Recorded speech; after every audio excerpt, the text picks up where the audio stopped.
Welcome to this recorded video about developing and maintaining teams. Since we couldn't be together face to face or even in a synchronous session, I thought I would put together a few thoughts and ideas about transitioning teams, maintaining teams, and capturing the most learning in this team environment that you have here at Royal Roads. Team coaching support, you probably remember, and if not, we are offering team development training such as this in alignment with instructors and the content that you're receiving. At any time, you're more than welcome to reach out for an individual or team coaching session. If you haven't experienced coaching, I invite you. What is it that you're learning? What do you want to accelerate? What are you really noticing that you would like to enhance as a leader in your workplace? And how are you bringing team coaching to your teams as a leader? Perhaps there's some skills and tips that we can offer from a team coaching lens. And if you're ever having any kind of a conflict, disengagement, we provide some conflict resolution mediation. Invite us in. And we're always looking to provide you with resources about team development, team dynamics, effective teams that you can utilize and bring into your workplace. So I'm going to provide you with a couple here that you can practice in your journey through Royal Roads and work fantastic, and they're free in the workplace. As a reminder, we look at high-performing teams through the lens of 4 dimensions of success. One is, what kind of tasks are we using?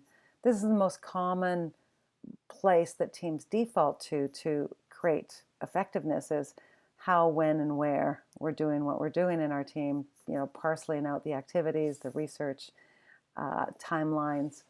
There's also the other component, which some of you are really powerful at, which is building your social processes, your relationships, your communication. How are you engaging in the knowledge, learning and reflection, and getting the best critical thinking here in your master's journey? And how's your outcomes? How's your results?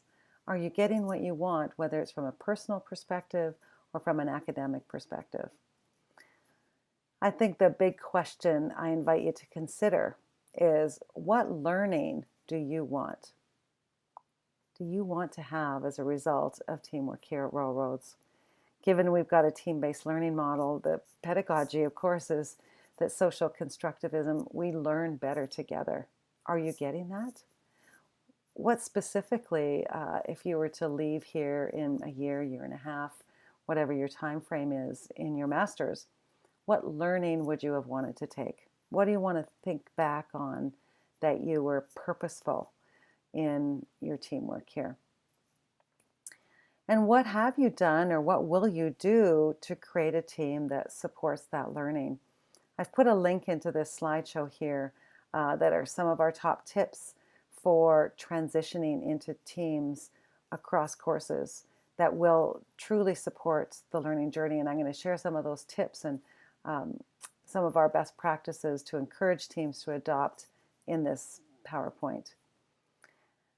I love this cartoon here. How often I've heard teams talk about, we bring our best to our work, and oh my gosh, like, how did that not go as smoothly as I thought? We had everything planned out, thought through, divided, we're professionals, and things didn't line up.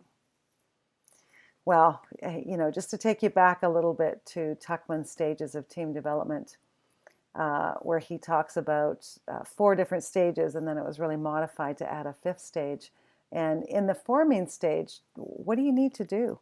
Especially in an online learning program, I think it's really difficult to take that time to build relationship.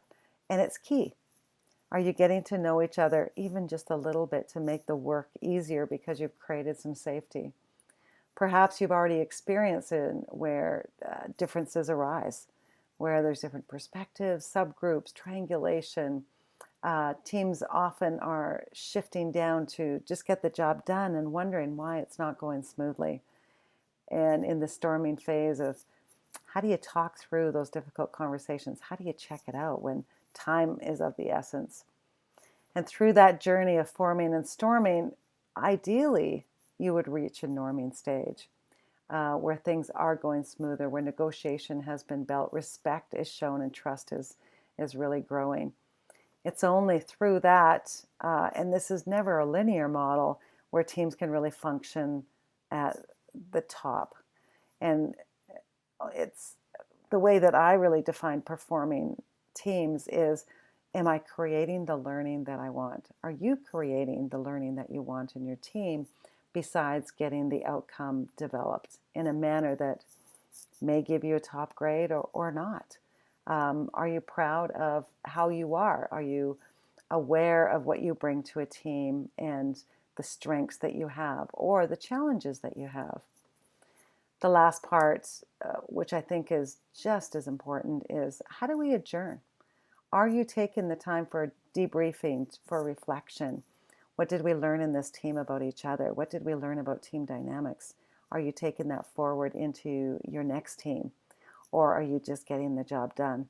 And typically, I've been in a master's myself, like the time is of the essence when we have children and jobs and pressures uh, and different priorities, different skill levels and academic and motivations. Sometimes we just default to getting the job done. How can we really take that time for reflection? I've got a couple of ideas for you to leave here with that you can incorporate and I can support you in. You might have seen this poll that Google had.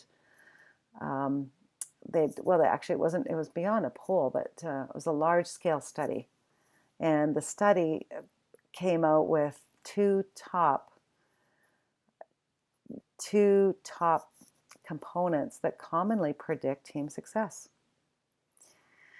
And maybe when you look at that list, you've got one or two that sort of jump out to you. And for some of you, it might be surprising. There was top two. A, taking turns when speaking. They measured this quantitatively. Teams that were successful and high performing really took turns. They created that safety where people felt comfortable to talk no matter what. And that really builds with, they had built psychological safety. I think psychological safety is just a key foundation. So how are you doing that in your teams? Are you building psychological safety? Do you feel that you have the space to talk about your thoughts? Do you feel safe enough to address something when it's going off the rails? So again, two consistent behaviors. So reflect on that even in your workplace teams. Are you noticing where there's equality in turn taking? Are you noticing where there's psychological safety? And as a leader, are you bringing more of that to your teams in your workplace? And of course, you probably heard me talk about, and if not me, then in many other places, the value of establishing norms. We call them developing a team agreement. And some people say that that's absolutely essential. What I find and what I think is really a best practice is that we create team agreements that are living documents. Have we had the conversation to really guide our team foundation? And when we're looking at how to build a team agreement, I offer up here, there's a link to some team agreement templates. It might give you some ideas of what's important. And this slide here covers some of the common questions. I think if you answer these questions and write them down and spend a little bit of time in understanding where each other's at, then you are well positioned to create the kind of learning environment that will most serve you personally and professionally as you go there. I've put a link into roles and responsibilities. I think it's a common one that is important for teams to embrace. What roles, what responsibilities. And when we think about the team dimensions of success, one of them being relational, I threw together a couple of main points here that I think really support the relational part and simply getting to know each other. You've been maybe in 4 or 5 courses now. How well do you know each other? Do you take some time just to find out? Do you have kids? What's your learning styles? Are you an introvert? Are you an extrovert? What helps you really bring your best? Are you strong at writing or are you weak at writing?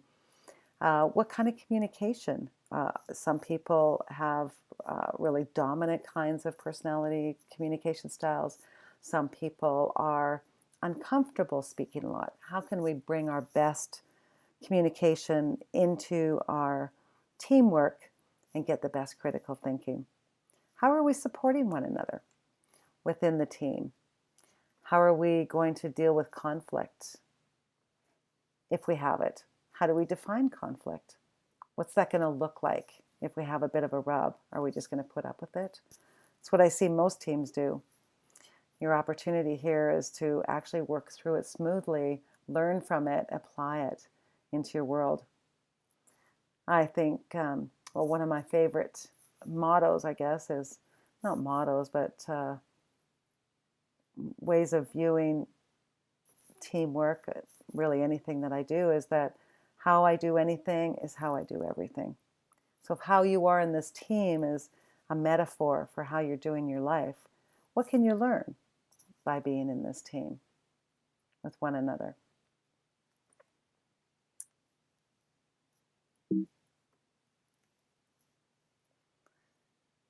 Some of the key skills in communicating effectively, maybe some of these you're already really strong on, and that is the essence of mutual inquiry. How can I check out that my story matches your story? Or is it different?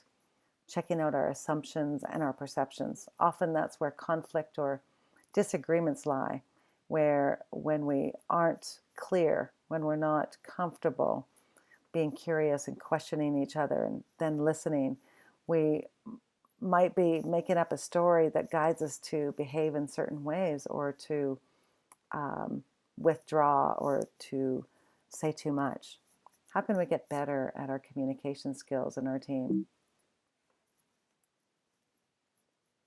And the task processes that are, again, so important to look at.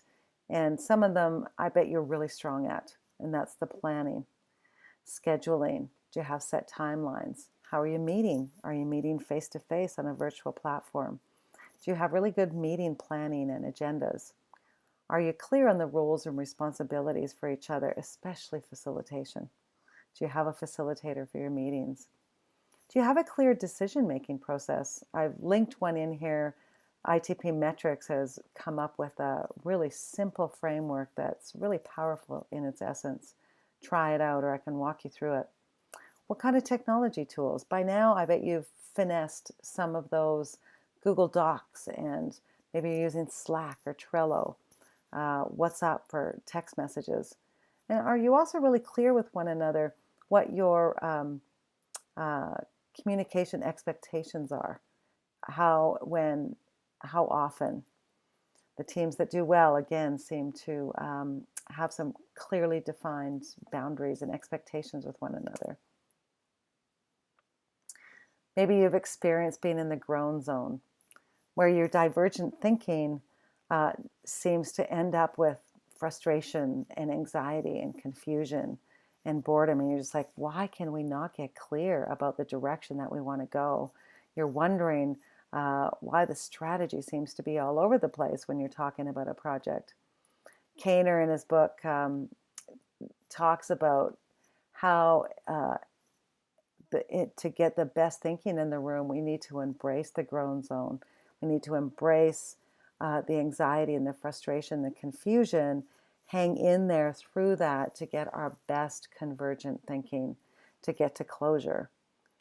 Have you been thinking about how to get through that? Have you even noticed? And this is Kaner's book. I know that you don't need another textbook. However, this is a fantastic resource in life that will serve you in many realms, especially as a leader, to be stronger. It's one of my top books that I would encourage all leaders to embrace. And are you taking time for feedback? This is where I've got a couple of tools for you coming up. How will you, or have you captured your learning, your opportunities for growth as you move forward? How can you support one another with feedback? Are you using feedback? Do you have a well-established feedback mechanism? I think some instructors are fantastic to bring in some tools of self and peer feedback, feedback about teams, Many times we get feedback on our outcome or our presentation or our content. Are you getting feedback on yourself, the role that you played, how you were as a leader, what worked, what didn't work? How will you or do you debrief your process? Do you debrief your meetings? I've put in an activity for you here that, try it out. It doesn't take very long. Do you do a check-in or a check-out in your team meetings to really look at what went well? What learning can you capitalize on for future teamwork? How about how does this connect into your workplace? A couple of tools that we use often here at Royal Roads were developed by ITP Metrics. So it's itpmetrics.com. And the two favorites that I use often with teams and always willing to provide a coaching session around these, one is the team health, and the other one is a peer feedback, self and peer feedback. And what I love about these assessments is they're based on robust research, and they have assessments, or within the assessment, they really capture some key competencies that are important in high-performing teams. If you take a look here in the team health, you're going to give each other feedback about how your team operated in regards to four main areas: communication, adaptability, relationships, and education. How did you do? It'll give you a fantastic report that you can all look at and see how that aligns, what you can take forward, what you can learn from that. You can also use this in the workplace to then set up an environment to determine, gosh, well, how can our team work even better? Great leadership when we provide feedback for people to share how they're feeling about processes and about working together. And the other one, the peer feedback, is about 10 minutes, and it's got a self and peer feedback component in it, and it's measuring 5 different competencies around commitment, communication, knowledge, skills, and abilities, the KSAs, focus within the team, and standards. And the reports, I said, are great. So again, this is what the team health looks at, is these 4 main categories, and it makes the acronym CARE. The self and peer feedback, this is just one of the pages of the report. You'll not only get to see how you've rated yourself, but you'll get to see how your peers have rated you in these different competencies. And it also comes out with a numeric value as well. And there's space in these reports, both in the team health and the self and peer assessment, where you can provide some written feedback. And of course, I don't know if you're like me, but I always appreciate the comments, especially the ones that are identifying the gaps, the places that I can't see. As professionals, I think we want feedback to improve. I think that probably many of you are taking a master's because you're like, man, what is it that's really working? What is it that I can bite into more to be an even more powerful leader in my world? Your team laboratory here can provide you with some insights if we're remembering how I do anything is how I do everything. And the other part that is a little unique to Royal Roads as well is that you have access to coaching. At any given time, you can ask for a team coaching session. And how I do, or how we do team coaching, is built on strong principles of providing an environment to capture the most learning in regards to reflection and specific competencies. So if you want to learn more about team coaching, invite me in. In an hour, I guarantee you that I can pass on some tools that you, again, can take into your workplace to be more effective as a leader who understands how to coach. So if you have any questions or comments, again, here is my contact information. And we're slowly developing out resources on this teamswork.royalroads.ca website. If you want to book an individual session, always happy to have a phone call to support you in your individual learning. It doesn't even have to be connected to teams. If your team wants to book a session as you're working through any processes, I'm a great observer. I use observation techniques to observe your group in play, and I can usually tell from the music what things are going well and what things I could offer up to help you be even better. Thank you for listening. It was about 20 minutes of your time, and look forward to the next time that I'm in conversation with you.